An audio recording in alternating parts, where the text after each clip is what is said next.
Hello guys, welcome back to your YouTube channel S K Mystery. मैं हूं आपका educator Shivam Mishra और यहां पर लेकर आए आप सभी के लिए केमिस्ट्री के पेपर का फुल सोल्यूशन। जी हां, टेंशन ना लीजिए, अब हम बैक टू बैक क्लासेस देंगे, ठीक है ना। माफी चाहते कि आजकल थोड़ा सा व्यस्तता, क्योंकि हमारा टीम काम कर रही है इस पर। टेक्निकल ग्लिच बहुत सारी चीजें तो देन हम लोग उसको सॉल्व किए और अब आपके सामने उपस्थित है सभी पेपर लेके। हम लोग पूरा सॉल्व करा देंगे, चिंता मत करिएगा। चैनल को सब्सक्राइब करिए, वीडियो को लाइक करिए और अपने दोस्तों के साथ शेयर करिएगा। और एक चीज और, आप सभी के लिए महाभारत बैच लॉन्च किए। सर, महाभारत बैच में गारंटी ये सीएम दे रहा है कि आपका 24 फरवरी के दिन पेपर है, आप 22 फरवरी के दिन महाभारत बैच को लीजिए। और उसमें जो सर सिलेक्टेड 10 पेपर सर हम हिंदी का दिए हैं, आप जाइए सर उसको रट के और एग्जाम देकर आइए। उसके बाद सर कहिएगा कि हर एक क्वेश्चन करके आए थे कि नहीं।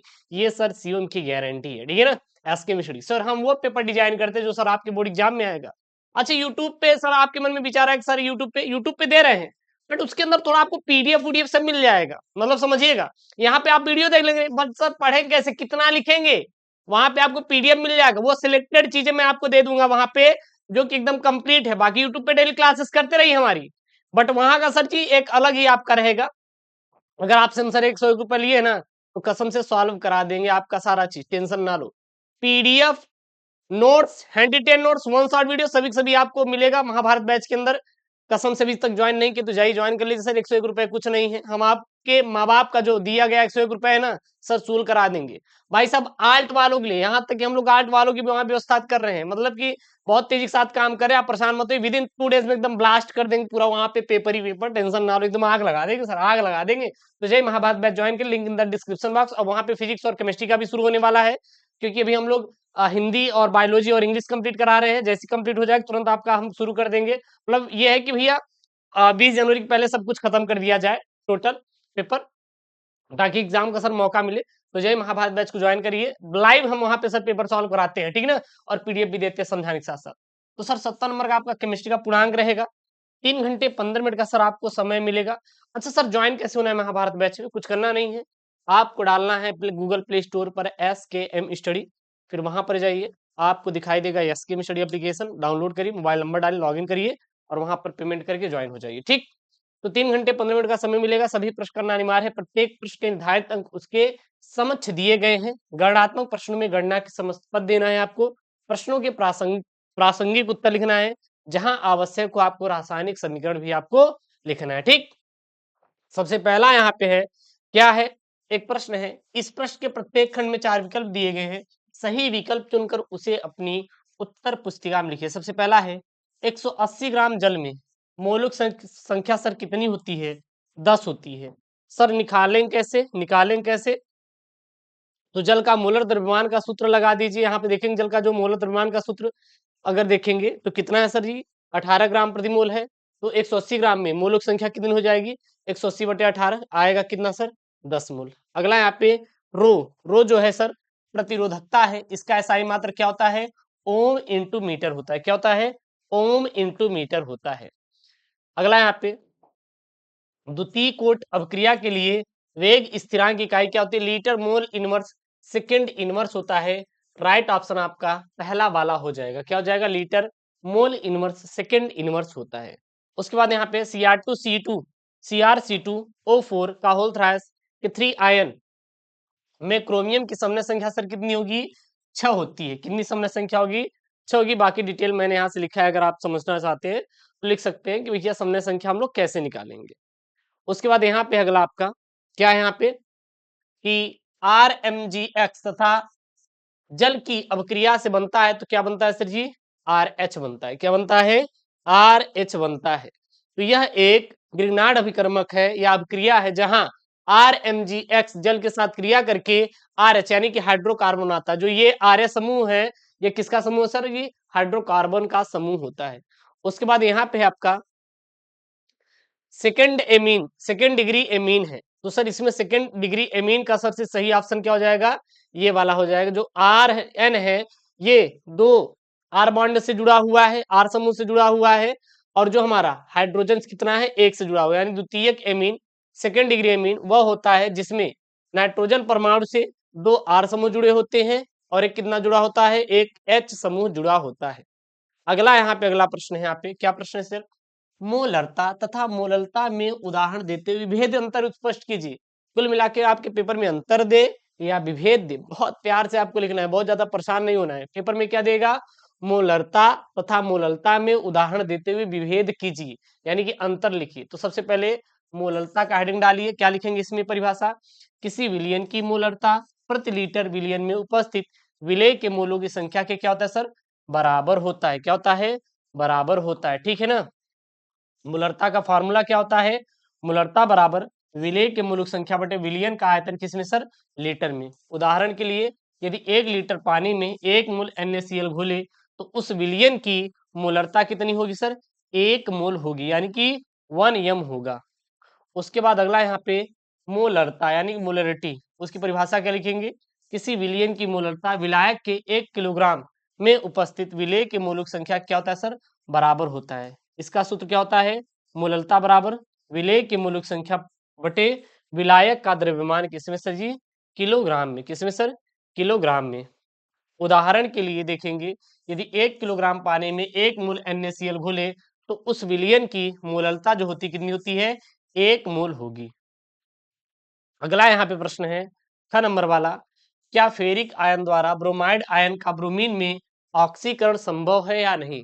यानी बोल रहा है क्या फेरिक अम्ल आयन द्वारा यहाँ पे ब्रोमाइड आयन का ब्रोमीन में ऑक्सीकरण संभव हुए है या फिर नहीं, ये पूछ रहा है। तो यहाँ पे सबसे पहले लिखेंगे, दिया है, क्या दिया है, E0 Fe और का मान कितना दिया है, सेल का मान 0.771 वोल्ट, और यहाँ पे E0 जो ब्रोमीन का इन्होंने सेल दिया है 1.09 वोल्ट दिया है। तो यहाँ पे दोनों का दिया हुआ है। अब हमें यहाँ पे निकालना क्या भैया, E0 सेल निकालना है। क्या निकालना है, E0 सेल निकालना है। तो यहाँ पे E0 cathode minus E0 anode, क्या क्या लगा देंगे, फॉर्मूला लगा देंगे। अच्छा, जो फेरिक आयन है इसमें इसमें क्या हो रहा है, यह एक ऑक्सीकरण एजेंट है, यानी कि इस पर क्या हो रहा है सर, कैथोड आ रहा है। क्या आ रहा है, कैथोड। और जो ब्रोमाइड आयन है, ठीक है ना, ये क्या है, एक अपचायक एजेंट है। क्या है, अपचायक एजेंट है, इसलिए क्या है, यह एक एनोड है। तो यहाँ पे इसकी वैल्यू पुट करेंगे, सॉल्व करेंगे तो आ जाएगा V बराबर -0.31 वोल्ट, और यही क्या है इसका सर आंसर है। उसके बाद अगला यहाँ पे प्रश्न है, प्रश्न क्या है ध्यान दीजिएगा, किसी अभिक्रिया के वेग स्थिरांक को समझाइए कि अभिक्रिया का वेग स्थिरांक क्या होता है। तो ध्यान देना, अभिक्रिया का वेग स्थिरांक किसे कहते हैं, अभिक्रिया वेग स्थिरांक को दर स्थिरांक भी कहते हैं। अभिक्रिया वेग स्थिरांक को दर स्थिरांक भी कहते हैं। यह एक ऐसा गुणात्मक स्थिरांक है जो किसी भी रासायनिक अभिक्रिया के दर को अभिकारकों की सांद्रता से क्या करता है, संबंधित करता है। उसे हम लोग अभिक्रिया वेग स्थिरांक कहते हैं। अभिक्रिया की दर बराबर होता है K इंटू अभिकारक के घाते m इंटू अभिकारक के घाते n। ये जो अभिकारक है इसको हम लोग A से दिखा रहे हैं, इस अभिकारक को हम लोग B से दिखा रहे हैं, ठीक है ना। जो K है यहाँ पे वो क्या है, यहाँ पे एक स्थिरांक है, क्या है, वेग स्थिरांक है। और A और B जो है यह अभिकारक को A और B की क्या है, सांद्रता है। जो M और N है यह क्या है, अभिकारक A और B के सापेक्ष अभिक्रिया की क्या है, कोटि है। यानी कि A अभिकारक A के सापेक्ष अभिक्रिया की कोटि M और अभिकारक B के सापेक्ष अभिक्रिया की कोटि N है। कोई दिक्कत, कोई दिक्कत नहीं सर। अगला यहाँ पे क्या है देखिएगा, घ वाला, सीरियम परमाणु क्रमांक 58 की +3 तथा +4 ऑक्सीकरण अवस्था अस्थायी होती है, क्यों होती है। तो इसमें लिखेंगे, सीरियम एक लैंथेनाइड तत्व है जिसका परमाणु क्रमांक 58 है। इसके स्थायी ऑक्सीकरण अवस्था में +3 और +4 के पीछे मुख्य कारण इसके इलेक्ट्रॉनिक विन्यास और क्या होते हैं सर, रासायनिक गुणधर्म होते हैं। उसके बाद यहाँ पे अगला प्रश्न है, सर समन्वय संख्या को एक उदाहरण देते हुए स्पष्ट कीजिए। सर समन्वय संख्या होती क्या है, तो डालिए समन्वय संख्या। इसमें लिखेंगे, एक परमाणु आयन या अणु के चारों ओर सीधे बंधे हुए लिगेंड या परमाणुओं की संख्या को दर्शाती है। यह संख्या बताती है कि एक केंद्रीय धातु आयन या परमाणुओं के चारों ओर कितने लिगेंड परमाणु क्या होते हैं सर, जुड़े होते हैं। उदाहरण द्वारा समन्वय संख्या को स्पष्ट करना। चलिए देख लेते हैं सर जी, हम लोग उदाहरण के द्वारा कैसे समन्वय संख्या को समझेंगे। तो यहाँ पे एक उदाहरण लिया मैंने, CuNH3 का होल 6 पावर 3 प्लस है, यहाँ पे 3 आयन है। तो इस यौगिक में जो कोबाल्ट है, CO है, यह केंद्रीय धातु आयन है, और उसके चारों ओर 6 अमोनियम, कितना है सर जी, 6 अमोनिया। NH3 जो है अमोनिया है, 6 है, यानी कि 6 अमोनिया NH3 लिगेंड क्या है, जुड़े हुए हैं। यहाँ पर कोबाल्ट के चारों ओर 6 लिगेंड है, तो इसकी समन्वय संख्या कितनी हो जाएगी? 6 हो जाएगी। जो केंद्रीय परमाणु धातु से कितने जुड़े हुए हैं वही क्या कहलाता है सर? समन्वय संख्या कहलाता है। ठीक है ना। अगला है यहाँ पे आपका प्राथमिक, द्वितीयक तथा तृतीयक बेंजीलिक एल्कोहल की संरचना का सूत्र लिखिए। तो प्राथमिक, द्वितीयक और तृतीयक बेंजेलिक एल्कोहल का संरचना का सूत्र हमें लिखना है। हेडिंग बनाइए। सबसे पहला क्या है यहाँ पे? प्राथमिक बेंजेलिक एल्कोहल। इसमें क्या लिखेंगे? बहुत सिंपल है, संरचना और इसका संरचना का सूत्र लिखना है, दो ही तो लिखना है। तो संरचना में क्या लिखेंगे? इसमें बेंजाइल समूह C6H5 single bond CH2 single bond के साथ एक हाइड्रोक्सिल OH क्या होता है? समूह जुड़ा होता है और उस कार्बन से एक अन्य कार्बन क्या होता है? जुड़ा होता है। इसे ही हम लोग क्या कहते हैं? प्राथमिक बेंजेलिक एल्कोहल कहते हैं। यहाँ पे देखिए ये क्या है? C6H5CH2 सिंगल बॉन्ड, यहाँ पे क्या जुड़ा हुआ है? एक हाइड्रोक्सिल OH समूह जुड़ा हुआ है। तो क्या कहलाता है? प्राथमिक बेंजेलिक एल्कोहल कहलाता है। अगला यहाँ पे है सर द्वितीयक बेंजेलिक एल्कोहल। इसमें क्या लिखेंगे? तो इसमें लिखेंगे संरचना। इसमें बेंजाइल समूह C6H5 single bond CH single bond के साथ एक हाइड्रोक्सिल यानी कि OH समूह जुड़ा होता है और उस कार्बन से दो अन्य कार्बन परमाणु जुड़े होते हैं। उसे हम लोग क्या कहते हैं? द्वितीयक बेंजेलिक एल्कोहल कहते हैं, जिसका यहाँ पे सर संरचना सूत्र है, यहाँ पे देखिए जुड़ा हुआ है। ठीक, जहां R एक अन्य हाइड्रोजन कार्बन श्रृंखला या फिर क्या हो सकता है? एल्काइल समूह हो सकता है। उसके बाद अगला है यहाँ पे सर आपका वो क्या है? तृतीयक बेंजेलिक एल्कोहल का संरचना और संरचना सूत्र लिखना है। तो इसमें क्या लिखेंगे? इसमें बेंजाइल समूह C6H5 सिंगल बॉन्ड C के साथ एक हाइड्रोक्सिल OH समूह जुड़ा होता है और उस कार्बन से 3 अन्य कार्बन परमाणु क्या होते हैं सर? जुड़े होते हैं, जिसका संरचना सूत्र सर यहाँ पे है C6H5 single bond C OH फिर सिंगल बॉन्ड R2 यहाँ पे जुड़े हुए हैं। जहां पर अच्छा R2 लिखिए या फिर R और R डैश भी इसको कर सकते हैं, क्योंकि दो अलग अलग है, यानी जहां R और R डैश एक अलग अलग समान हाइड्रोकार्बन श्रृंखलाएं हो सकती। अगला है आपका ग वाला। देखिए प्रश्न क्या बोल रहा है, यहाँ पे ध्यान देना, फिर हम लोग इसको समझेंगे बहुत अच्छे से। एल्कोहल के क्वथनांक कार्बन परमाणु की संख्या बढ़ने पर बढ़ते हैं, लेकिन एल्कोहलों के शाखन में बढ़ने पर कम क्यों हो जाते हैं? ऐसा क्या रीजन है? तो इसमें लिखेंगे पहला, कार्बन परमाणु संख्या बढ़ने पर क्वथनांक का बढ़ना। तो इसमें लिखेंगे जब एल्कोहल में कार्बन परमाणु की संख्या बढ़ती है तो अणु का आकार और द्रव्यमान भी बढ़ता है। इसके परिणाम स्वरूप एल्कोहल के अणुओं के बीच वांडरवाल बल यानी वांडरवाल त्रिज्या या वांडरवाल फोर्स अधिक हो जाता है। इस कारण अणुओं को अलग करने के लिए अधिक ऊर्जा यानी कि अधिकतम तापमान की आवश्यकता होती है। इस प्रकार क्वथनांक क्या हो जाता है सर? बढ़ जाता है। जैसे उदाहरण के लिए यहाँ पे मेथेनॉल है, एथेनॉल है, प्रोपेनॉल है। तो मेथेनॉल का देखेंगे तो यहाँ पे कम है क्वथनांक और वहीं पे प्रोपेनॉल का देखेंगे तो अधिक है। एक उदाहरण के तौर पे आप समझ सकते हैं। उसके बाद शाखन बढ़ने पर क्वथनांक क्या हो जाता है? कम हो जाता है। अर्थात जब एल्कोहल की संरचना में शाखन बढ़ता है तो परमाणु अधिक कॉम्पैक्ट संकीर्ण हो जाता है। कॉम्पैक्ट को क्या बोलते हैं? संकीर्ण हो जाता है। और इसका परिणाम यह होता है कि अणुओं के बीच की वांडर वाल्स बल की प्रभावी सतह क्षेत्र कम हो जाती है, क्योंकि शाखित अणुओं के बीच निकटता कम होती है। क्योंकि शाखित अणुओं के बीच आपसी आकर्षण बल कमजोर होते हैं, इस कारण उन्हें अलग करने के लिए कम ऊर्जा की आवश्यकता होती है और इसके परिणाम स्वरूप उनका क्वथनांक क्या हो जाता है सर? कम हो जाता है। उदाहरण के लिए यहाँ पे आप ले सकते हैं 1 ब्यूटेनॉल और 2 मिथाइल 2 प्रोपेनॉल। अगर 1 ब्यूटाइल की बात करें तो यह सीधा और बिना शाखन वाला है, जिसका क्वथनांक कितना होता है? 117 डिग्री सेल्सियस होता है। वहीं पे 2 मेथाइल 2 प्रोपेनॉल जो होता है यह शाखित होता है और जिसका क्वथनांक कितना होता है सर? 82 डिग्री सेल्सियस होता है। तो देखेंगे जिसमें शाखन नहीं है उसका क्वथनांक ज्यादा है, जिसमें शाखन है देखिए इससे जुड़े हुए हैं बहुत ज्यादा समूह, तो इसका क्या सर? ये 82 डिग्री सेल्सियस है। उसके बाद अगला प्रश्न है सर, जैव अणु से खूब प्यारा प्यारा प्रश्न बनता है, क्या बनेगा? आरएनए पर संक्षिप्त टिप्पणी लिखिए। सर आरएनए यानी राइबोन्यूक्लिक एसिड होता क्या है? तो यह एक महत्वपूर्ण जैविक अणु है जो जीन अभिव्यक्ति और प्रोटीन संश्लेषण में प्रमुख भूमिका निभाता है। यह डीएनए के समान न्यूक्लिक एसिड एक प्रकार का है, लेकिन इसकी संरचना और कार्य डीएनए से क्या होती है सर? अलग होती है। क्या होती है? अलग होती है। आरएनए का पूरा नाम क्या होता है? राइबो न्यूक्लिक एसिड होता है। अगर इसके हम लोग कुछ गुणधर्म की बात करें, जैसे कि सबसे पहले संरचना की बात करें, तो यह एकल श्रृंखला दर्शाता है, यानी कि आरएनए आमतौर पर एकल श्रृंखला अणु दर्शाता है, जबकि डीएनए द्विसंकुल यानी कि डबल स्टैंडर्ड होता है। अगला बात करें सर शर्करा की, तो आरएनए में डी ऑक्सीराइबोज के स्थान पर राइबोज शर्करा पाई जाती है।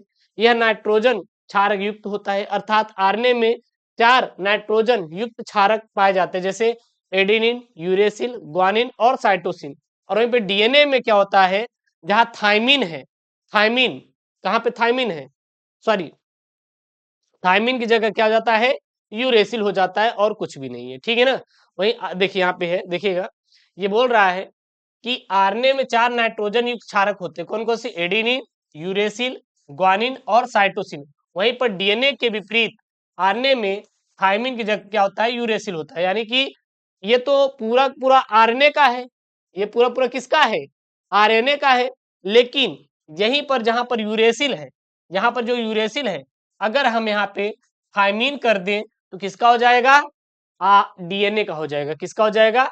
डीएनए का हो जाएगा। अब ये कई प्रकार के होते हैं, जैसे कि एमआरएनए, टीआरएनए और आरएनए।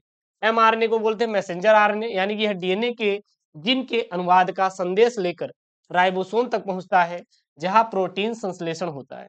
अगला है टीआरएनए यानी ट्रांसफर आरएनए, यह अमीनो एसिड को राइबोसोम तक लाता है और उन्हें प्रोटीन के रूप में जोड़ता है।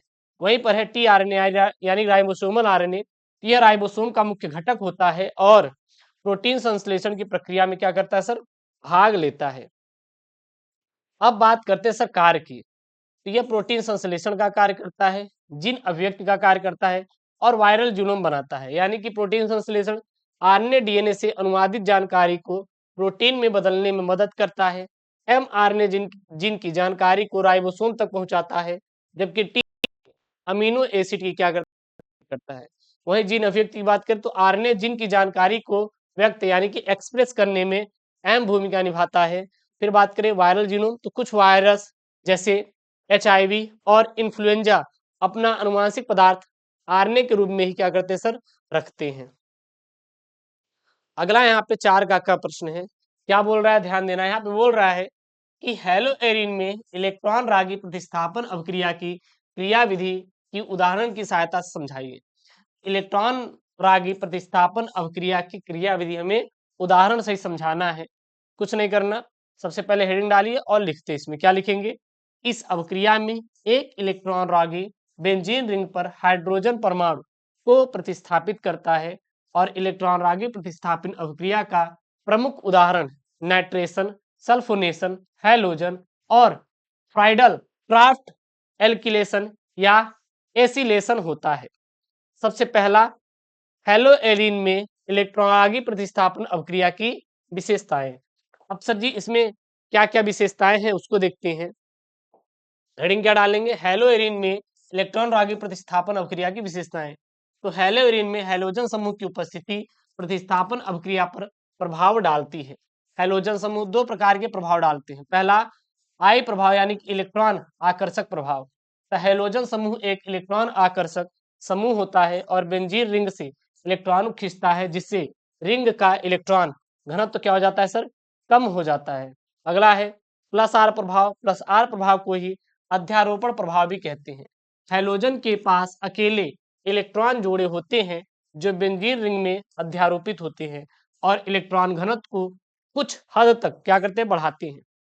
इसका परिणाम यह होता है कि हेलोएरिन में इलेक्ट्रॉन रागी प्रतिस्थापन अभिक्रिया अपेक्षाकृत धीमी होती है, लेकिन यह आर्थो और पैरा, आर्थो मतलब 2, पैरा मतलब 4 स्थानों पर अधिक प्रवृत्ति होती है, क्योंकि इन स्थानों पर इलेक्ट्रॉन घनत्व क्या होता है, सबसे अधिक होता है। क्रियाविधि या उदाहरण देखेंगे, यानी क्लोरोबेंजीन का नाइट्रेशन देखेंगे। ठीक, तो यहाँ पे डालेंगे क्लोरोबेंजीन का नाइट्रेशन। तो नाइट्रेशन अभिक्रिया में क्लोरोबेंजीन जिसका सूत्र क्या होता है C6H5Cl पर नाइट्रोजन Na2 का समूह प्रतिस्थापित होता है और नाइट्रेशन के लिए इलेक्ट्रॉन रागी जिसको Na2 आयन नाइट्रो आयन होता है, जिसे HNO3 और H2SO4 के मिश्रण से उत्पन्न किया जाता है। अगर मान लीजिए अदरवाइज क्या होता है कि अगर आप इसे सिंपल परिभाषा चाहे तो आप अपने क्वेश्चन बैंक का उपयोग कर सकते, कोई दिक्कत नहीं ना। फिर लिखेंगे क्रियाविधि। सबसे पहला है क्या है, चरण 1 है। चरण 1 में क्या होता है, इलेक्ट्रॉन रागी Na2 का निर्माण। फिर चरण 2 में इलेक्ट्रॉन रागी पर का आक्रमण। और फिर तीसरा चरण है, वो कौन सा चरण है, प्रोटॉन का विस्थापन और उत्पाद का निर्माण। अगर लिखना चाहते तो ये लिख सकते हैं, हालांकि ये उतना इंपॉर्टेंट नहीं है। अगला यहाँ पे ख वाला प्रश्न क्या बोल रहा है, ध्यान दीजिएगा। हैलो एल्केन के विलोपन अभिक्रिया तथा प्रतिस्थापन अभिक्रिया में उदाहरण द्वारा अंतर स्पष्ट करना है। सबसे पहला प्रतिस्थापन अभिक्रिया होता क्या है उसको लिखते हैं, ठीक है ना। चलिए यहाँ पे लिखेंगे होता क्या, ध्यान देना। यहाँ पे लिखेंगे इस अभिक्रिया में हैलो एल्केन के हैलोजन जैसे क्लोरीन, ब्रोमीन, आयोडीन को अन्य न्यूक्लियोफाइल द्वारा प्रतिस्थापित यानी रिप्लेस किया जाता है। और प्रतिस्थापन अभिक्रिया के अंत में एक नया यौगिक बनता है जिसमें मूल हैलोजन की जगह कोई अन्य समूह या अणु जुड़ जाता है। उदाहरण के लिए मेथिल ब्रोमाइड CH3Br और हाइड्रोक्साइड आयन OH आयन की प्रतिस्थापन अभिक्रिया अगर देखें तो यहाँ पे इसका इक्वेशन दे सकते हैं। क्या देंगे सर जी, CH3Br प्लस OH आयन, तो क्या बन रहा है CH3OH और प्लस Br आयन यहाँ पे निकल रहा है। और इस अभिक्रिया में ब्रोमाइड आयन को हाइड्रोक्साइड आयन द्वारा क्या होता है सर, प्रतिस्थापित कर दिया जाता है। देखिए यहाँ पे Br को कौन प्रतिस्थापित कर रहा है, OH आकर यहाँ पे बैठ जा रहा है। तो किया गया प्रतिस्थापित किया गया जिससे मेथेनॉल CH3OH का क्या होता है सर, निर्माण होता है। दूसरा है विलोपन अभिक्रिया। सर विलोपन अभिक्रिया क्या होती है, विलोपन अभिक्रिया में हैलो एल्केन से एक हैलोजन और हाइड्रोजन परमाणु, ठीक है ना, हटा दिया जाता है जिससे एक अल्किल का निर्माण होता है जिसमें बीटा विलोपन या बीटा एलिमिनेशन भी कहा जाता है, क्योंकि हाइड्रोजन परमाणु बीटा कार्बन से हटाया जाता है जो हैलोजन से जुड़ी स्थिति में एक कार्बन क्या होता है सर, दूर होता है। उदाहरण के लिए एथिल ब्रोमाइड यानी CH3CH2Br का विलोपन, CH3CH2Br प्लस KOH जो कि एल्कोहलिक है, जब यह रिएक्ट करता है तो एरोमार्क CH3 double bond CH2 plus KBr plus H2O बनाता है।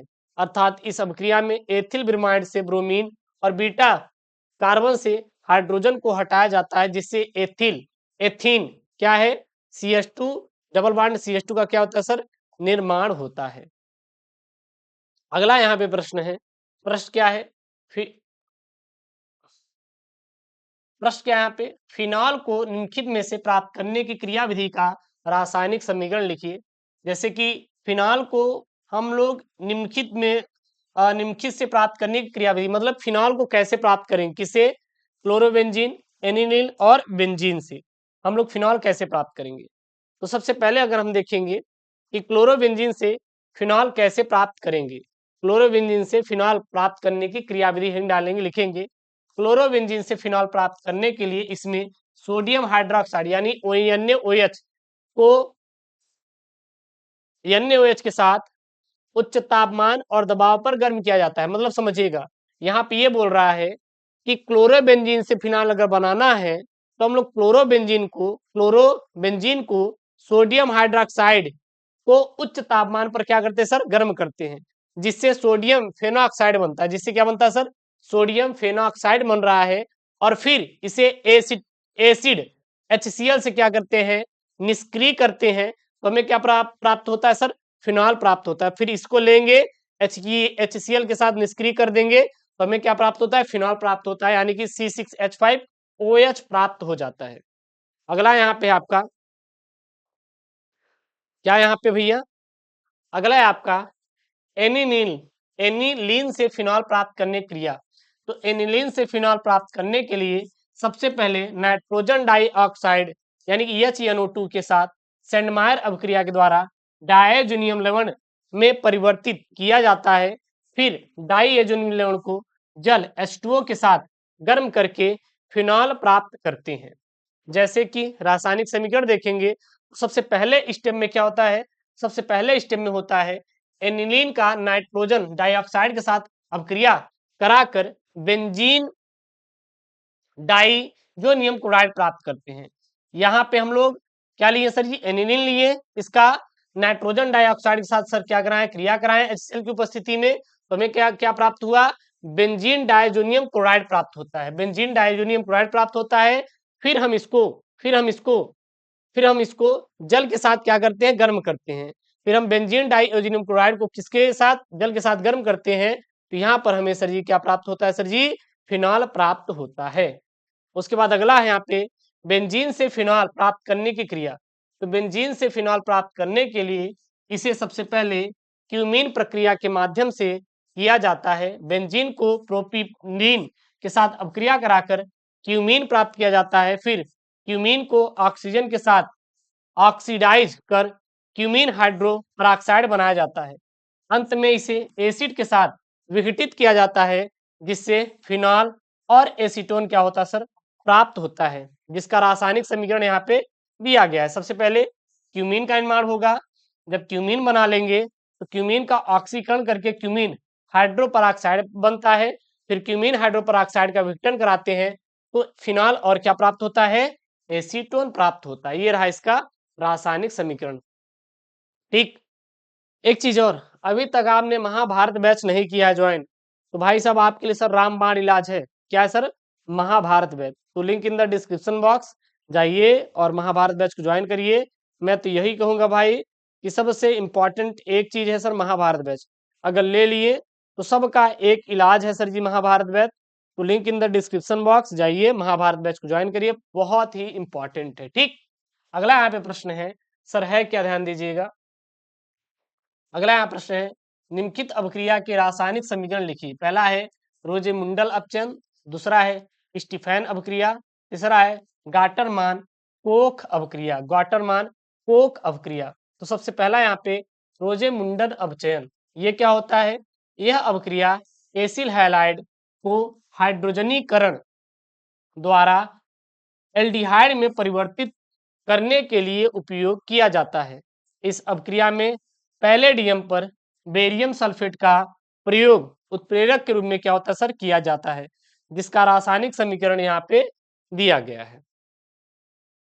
जहां R सिंगल बॉन्ड COCl यानी कि एसिल हैलाइड का हाइड्रोजनीकरण कर एल्डिहाइड प्राप्त होता है। एल्डिहाइड का सर क्या होता है, RCH जो होता है यह एल्डिहाइड का होता है समूह। ठीक, दूसरा है स्टीफैन अभिक्रिया, ये क्या होता है, तो इस अभिक्रिया में नाइट्राइल नाइट्राइल यानी कि R से यहाँ पे C जुड़ा हुआ है, ट्रिपल बॉन्ड क्या है N को पहले स्टेटाइनलेस क्लोराइड SaNCl2 और हाइड्रोजन क्लोराइड HCl की उपस्थिति में इमाइन में क्या करते हैं सर जी, हम परिवर्तित करते हैं और फिर जल अपघटन के द्वारा एल्डिहाइड प्राप्त किया जाता है, जिसका रासायनिक इक्वेशन यहाँ पे 2 स्टेप कंप्लीट करना है, दिया गया है।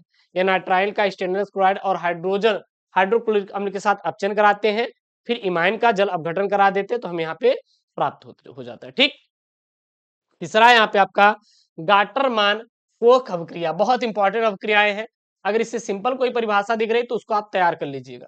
होता क्या है, यह अभिक्रिया बेंजीन पर फॉर्मुलेशन करने के लिए उपयोग की जाती है, जिसमें कार्बोनिल समूह CHO को बेंजीन के रिंग पर जोड़ा जाता है और इस क्रिया में कार्बन मोनोऑक्साइड CO और हाइड्रोजन क्लोराइड HCl का प्रयोग किया जाता है और एल्यूमिनियम क्लोराइड AlCl3 या कॉपर Cu उत्प्रेरक के रूप में क्या करते हैं सर, कार्य करते हैं, जो कि रासायनिक इक्वेशन यहाँ पे दिया गया है। ठीक सर, पांचवा प्रश्न यहाँ पे मोलर चालकता को समझाइए और 0.02 mole litre inverse potassium chloride विलयन से भले सेल का प्रतिरोध 480 ओम है। विलयन की मोलर चालकता परिकलित कीजिए, क्योंकि सेल का स्थिरांक यहाँ पे 1.2 सेंटीमीटर इनवर्स दिया गया है। तो मैं यहाँ पे न्यूमेरिकल आप कर लेना, मैं यहाँ पे ये लिखा दे रहा हूँ मोलर चालकता क्या होता है, बाकी आप न्यूमेरिकल कर लीजिएगा। नहीं आ रहा है तो आप कमेंट बॉक्स में मेंशन करिएगा, मैं आपको बता दूंगा इसका। ठीक, मोलर चालकता सर होता क्या है, तो किसी विद्युत अपघट्ट के 1 मोल के आयनों द्वारा एकांक विद्युत क्षेत्र में 1 सेंटीमीटर की दूरी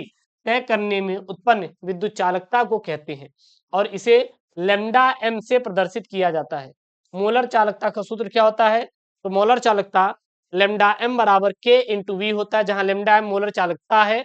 मोलर चालकता का सर मात्रक क्या होता है, ध्यान दीजिएगा, सीमेंस सेंटीमीटर स्क्वायर प्रति मोल होता है, या मोल इनवर्स कह सकते हैं। ये क्या है, सीमेंस है। और के क्या है, विशिष्ट चालकता है। विशिष्ट चालकता का मात्रा क्या होता है, सीमेंस इंटू सेंटीमीटर इनवर्स या सीमेंस प्रति सेंटीमीटर कर देंगे तो इनवर्स हट जाएगा। और जो वी है यह विलियन का आयतन 1 मोलर विद्युत अपघट्ट के लिए होता है, जिसका सर सूत्र क्या होता है, सेंटीमीटर क्यूब प्रति मोल होता है। छ वाला प्रश्न है यहाँ पे, प्रश्न क्या है, ध्यान दीजिएगा। प्रथम कोट की अभिक्रिया को समझाइए। प्रथम कोट की एक अभिक्रिया के लिए वेग स्थिरांक के का मान 5.5 गुणित 10⁻⁻14 ठीक सेकेंड इनवर्स है। और इस अभिक्रिया को अर्ध आयुकाल गणना कीजिए। तो यहाँ पे न्यूमेरिकल आप कर लेना, मैं ये आपको समझा दे रहा हूँ। एक बात ध्यान देना, अगर जब ऐसी चीजें हैं, एक में परिभाषा बोले और फिर उसे न्यूमेरिकल जोड़ दे, अगर वो जो प्रश्न है 4 नंबर का है तो 2-2 नंबर आपको मिलेगा, ठीक है ना। तो 2 नंबर करवा देना, 2 नंबर कर लेना।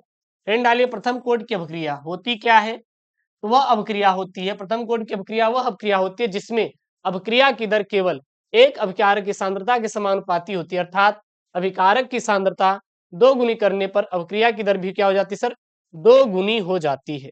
अगर सर हम इसकी फॉर्मूला देखें तो अगर ए एक अभिकारक है तो प्रथम कोट की अभिक्रिया के लिए दर का नियम निम्नलिखित प्रकार लिखा जा सकता है, डी अपान डी टी बराबर माइनस के इंटू ए, जहां डी अपान डी टी क्या है, अभिकारक ए की सांद्रता में परिवर्तन दर, के क्या है, वेग स्थिरांक है, ए क्या है, अभिकारक ए की क्या है सर, सांद्रता है, क्या है, सांद्रता है।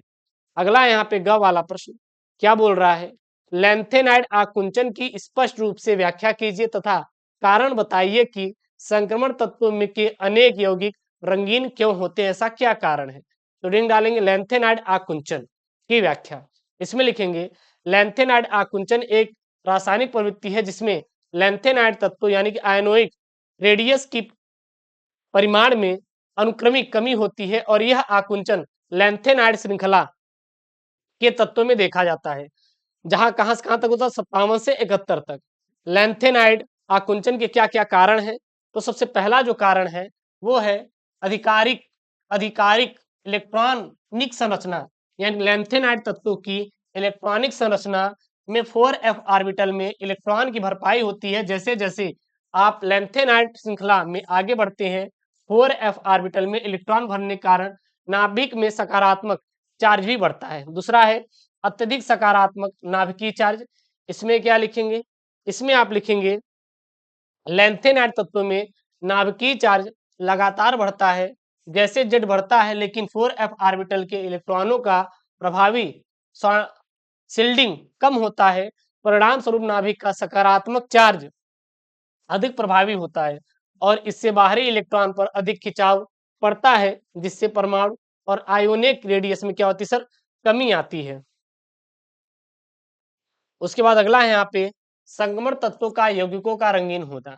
तो संगमण तत्वों के यौगिक रंगीन होते, इसके पीछे प्रमुख कारण जो कि डी ऑर्बिटल में इलेक्ट्रॉन संख्या का संक्रमण कारण भी संगमण तत्वों के यौगिक क्या होते हैं, रंगीन होते हैं। अर्थात संगमण तत्वों के पास डी ऑर्बिटल में इलेक्ट्रॉन होते हैं जो विभिन्न ऊर्जा स्तरों पर स्थित होते हैं।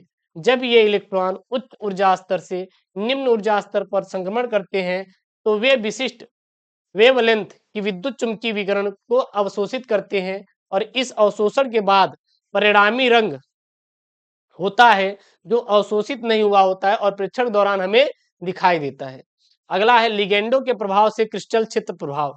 इसमें लिखेंगे संक्रमण तत्व के यौगिकों में डी ऑर्बिटल के इलेक्ट्रॉन विभिन्न लिगेंडो के प्रभाव में विभिन्न ऊर्जा स्तरों में विभाजित हो जाते हैं और इस विभाजन को क्रिस्टल क्षेत्र प्रभाव भी कहते हैं, यानी क्रिस्टल फील्ड इफेक्ट कहते हैं। और यह विभाजन विभिन्न रंगों को उत्पन्न करता है जो अभ्यस्त ऊर्जा परिवर्तित होते हैं और रंगीन यौगिकों क्या देते सर, जन्म देते हैं। घ वाला प्रश्न है क्या यहाँ पे उप संयोजन यौगिकों में संयोजकता आबंध सिद्धांत, जिसको हम लोग वैलेंस बॉन्ड थ्योरी भी कहते हैं, सर होता क्या, इसको लिखते हैं। तो वीबीटी के अनुसार यानी संयोजकता आबंध सिद्धांत के अनुसार रासायनिक बंधन तब बनते हैं जब ऑर्बिटल्स की ओवरलैप होती है और यह सिद्धांत विशेष रूप से उपसंयोजन यौगिकों की संरचना और बंधनों को समझने में क्या करता है सर, सहायक होता है।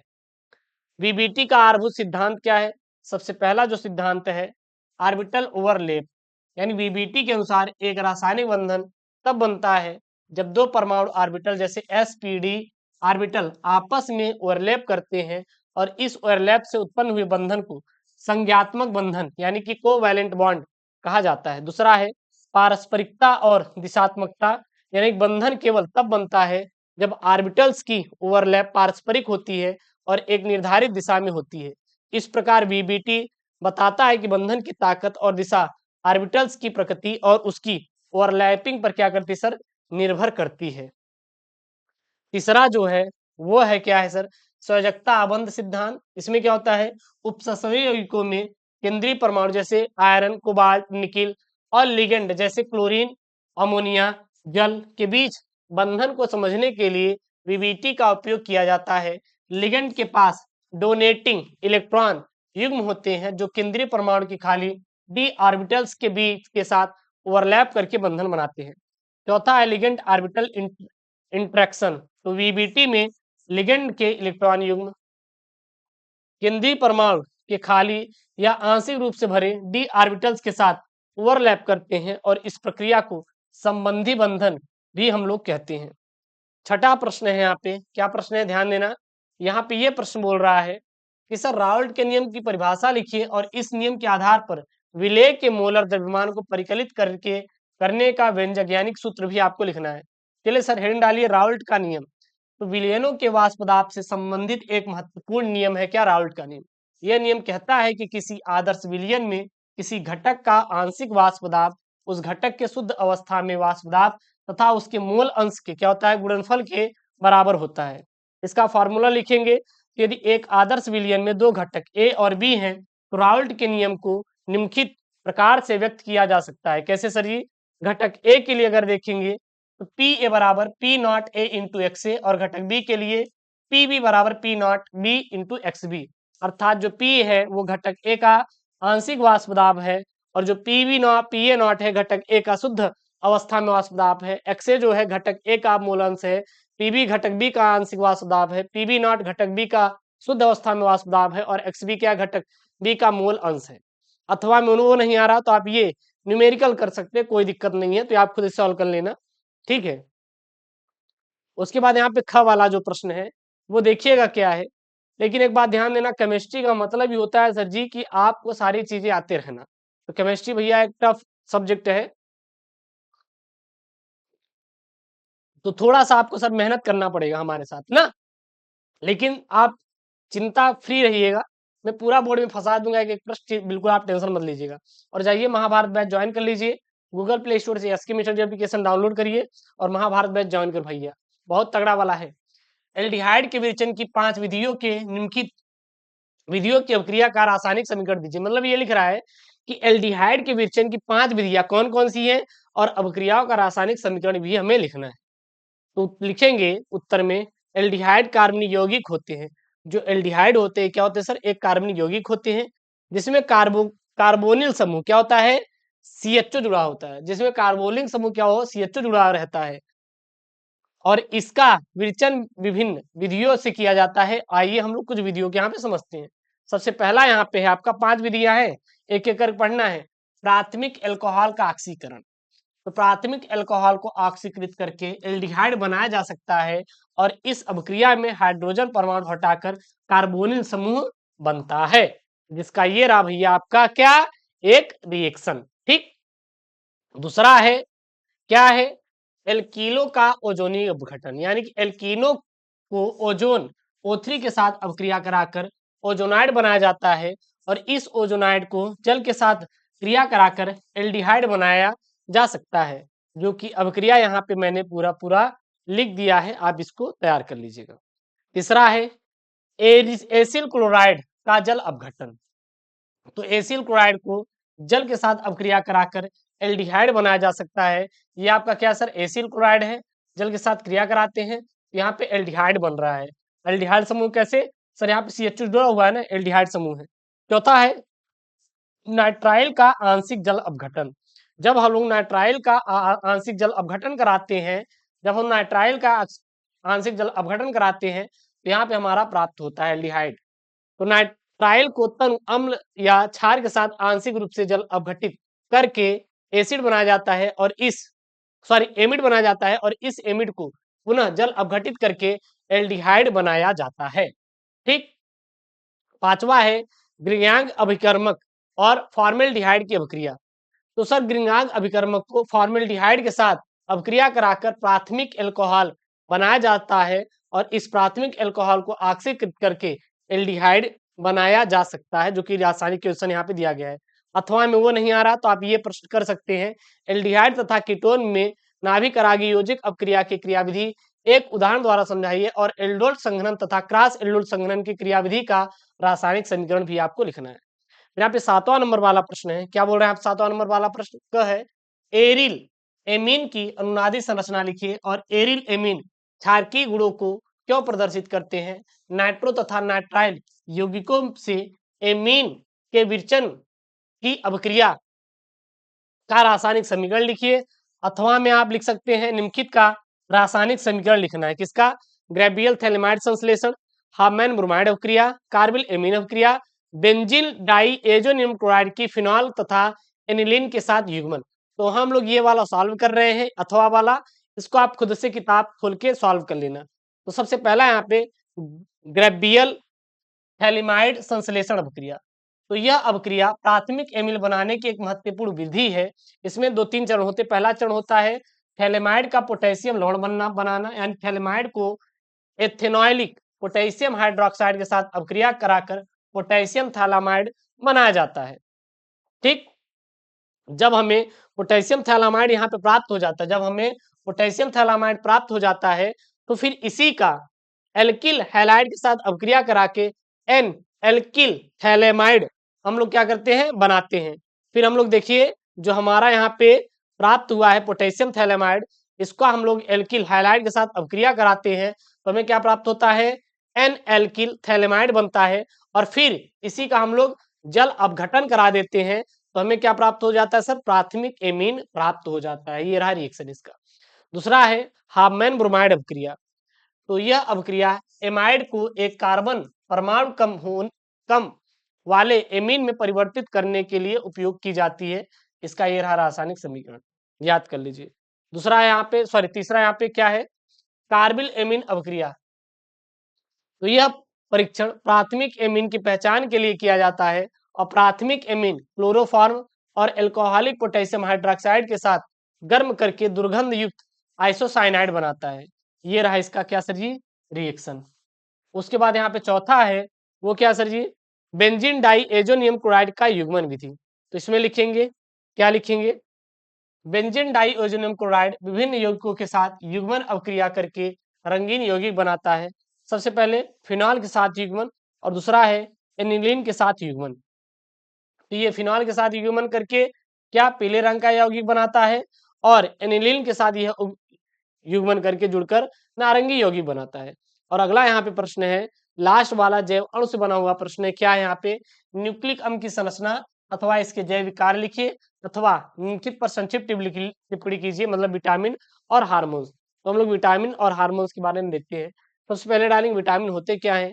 यह एक कार्बनिक यौगिक है जो शरीर के सामान्य कार्यों के लिए आवश्यक होते हैं, लेकिन शरीर स्वयं उन्हें पर्याप्त मात्रा में नहीं बनाया जा सकता, इसीलिए उन्हें आहार के माध्यम से प्राप्त करना पड़ता है। विटामिन विभिन्न प्रकार की जैविक प्रतिक्रियाओं में सहायक होते हैं और शरीर की स्वास्थ्य बनाए रखने में महत्वपूर्ण भूमिका निभाते हैं। विटामिन मुख्यतः 2 प्रकार के होते हैं। कौन कौन से होता है? पहला होता है वाटर सोल्यूबल विटामिन और दूसरा होता है फैट सोल्यूबल विटामिन। तो वाटर सोल्यूबल विटामिन जैसे विटामिन सी और विटामिन बी समूह जो पानी में घुल जाते हैं और शरीर में लंबे समय तक संग्रहित नहीं होते, इन्हें नियमित रूप से आहार से प्राप्त करना होता है, उसे हम लोग वाटर सोल्यूबल विटामिन कहते हैं। फैट सोल्यूबल विटामिन जैसे विटामिन ए, डी, ई और के जो वसा में घुलते हैं और शरीर में जमा हो सकते हैं, ये विटामिन शरीर में लंबे समय तक रह सकते हैं। विटामिन की कमी या अधिकता स्वास्थ्य समस्याओं का कारण बन सकती है। उदाहरण के लिए जैसे विटामिन सी की कमी से स्कर्वी और विटामिन डी की कमी से रिकेट्स जैसी बीमारियां होती है। अगला है हार्मोन्स। सर हार्मोन्स क्या होता है? हार्मोन्स जैविक रसायन हो जो शरीर के विभिन्न अंगों और कोशिकाओं के बीच संचार की भूमिका निभाता है। यह पदार्थ विशेष ग्रंथियों द्वारा स्रावित होता है और रक्त के माध्यम से शरीर के लक्षित अंगों तक पहुंचते हैं और जहां वे शारीरिक प्रक्रियाओं को नियंत्रित और समन्वित करते हैं। हार्मोन शरीर के विकास, वृद्धि, उपापचय और विभिन्न शारीरिक कार्यों को नियंत्रित करने में महत्वपूर्ण भूमिका निभाते हैं। और अगर देखा जाए तो इन्हें दो प्रकार के हार्मोन्स बांटा गया है, दो श्रेणियों में, पेप्टाइड हार्मोन्स और दूसरा है एस्टेरॉयड हार्मोन्स। पेप्टाइड हार्मोन्स जैसे इंसुलिन और ग्लूकागन जो प्रोटीन या पेप्टाइड से बने होते हैं और आमतौर पर कोशिकाओं की सतह पर स्थित रिसेप्टर्स से जुड़े होते हैं। वहीं पर स्टेरॉयड हार्मोन देखें जैसे कॉर्टिसोल और एस्ट्रोजन जो वसा में घुलनशील होते हैं और कोशिकाओं के अंदर स्थित रिसेप्टर्स से जुड़ते हैं। तो ये रहा आपका क्लास 12 केमिस्ट्री, जो कि आपका सर 8 मार्च के दिन आपका क्लास 12 केमिस्ट्री का पेपर है। पूरा सर तैयारी करवा देंगे और महाभारत बैच ज्वाइन कर लीजिए सर। वहां पे आपको 1 शॉर्ट वीडियो, 1 घंटे में एक चैप्टर, हैंड रिटेन नोट, साथ साथ आपको मैं पूरा पेपर वहां पे सॉल्व करा रहा हूँ। तो जय महाभारत बैच से सर ज्वाइन करिए। 100 रुपये कुछ बहुत बड़ी बात नहीं है। अगर आप पढ़ लेते तो सर कसम से सर हर एक क्वेश्चन फंसा देंगे, गारंटी स्वयं की है। तो मिलते हैं सर नेक्स्ट वीडियो में, और चैनल को सब्सक्राइब करिए और पीडीएफ के लिए टेलीग्राम चैनल एसके मिशरी जरूर ज्वाइन करिए। टेलीग्राम चैनल का लिंक डिस्क्रिप्शन बॉक्स के अंदर दिया गया है। और हाँ, गूगल प्ले स्टोर से एसके मिशरी एप्लीकेशन को जरूर डाउनलोड करिए और ज्वाइन करिए महाभारत बैच। ओके दोस्तों, थैंक यू, जय हिंद, टेक केयर, बाय बाय।